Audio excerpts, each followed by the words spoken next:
पियावा खिलावेला लइका सब दिन के। ए भौजी पियावा खिलावेला लइका सब दिन के। खेला मेला वो तरतान के ढोल में खिंचान के तो न जो रात भमिलाओ बबुआन से भोरे न मरी ले जोई है ते बांध के।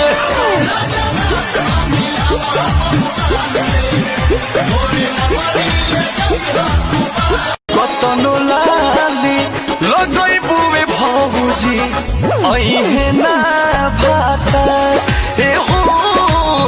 कतनो लाली लगई बुवे भौजी अइहे ना भाता।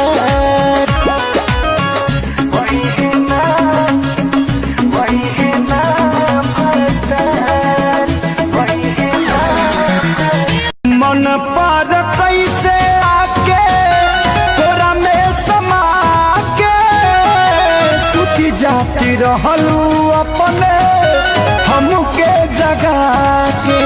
अरे हाँ हो हमरो याद बा लेकिन का कर मुआवल जरूरी बा।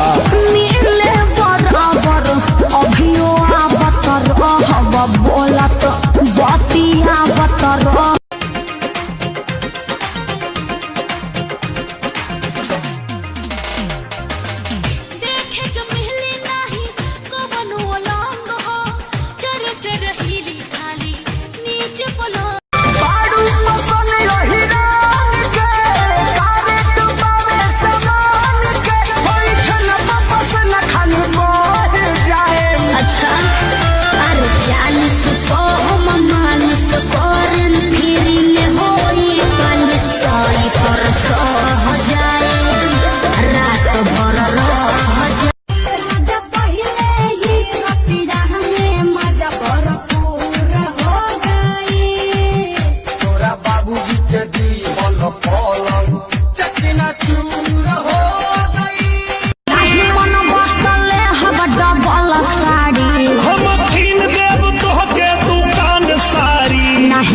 बता दे हब 1000 गाड़ी ना तो जन सुने पड़ी गाड़ी ना तो जन सुने पड़ी गाड़ी। जनतानी पापा हमेशा कहारी मुर्गा भुजाही बात काल हुए से बोलता नहीं खाना बाड़े मुँह फुलाइले उनके फिक्र में खाना नहीं खाई।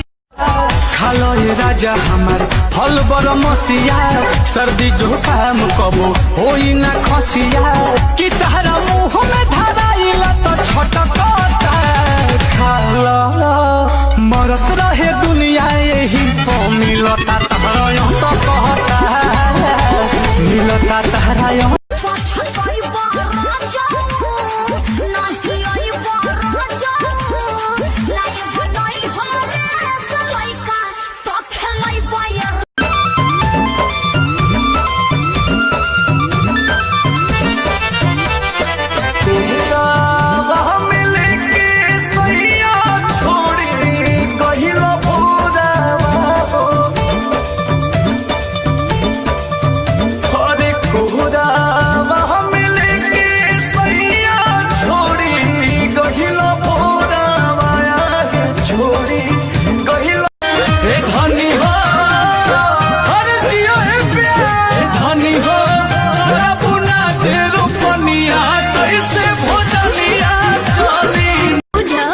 सटलाया खटला से गल गईनी तोहर देखी सूरतिया की सहल गईनी। अब तो कमर के नीचे भी उतला छोटी तहरा चोटी से चोट लगता। ये छोटी तहरा चोटी से चोट खोरा में दबन पियो होश छूट जाई बेरी बेरी जे धरब कलैया चोरिया टूट।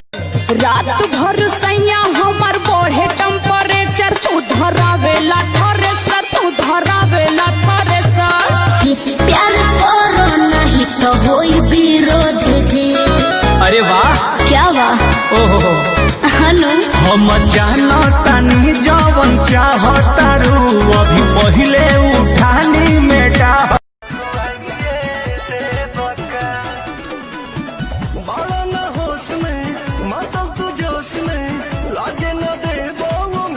हमरा सबक सिंगार के बेकार करला कहियो टूट के ना हम पे परहार करला काहे हो पगली क्या कहत रे बुझा गोरी सटला या खटला से गल गईनी तोहर देखी सूरतिया फिसा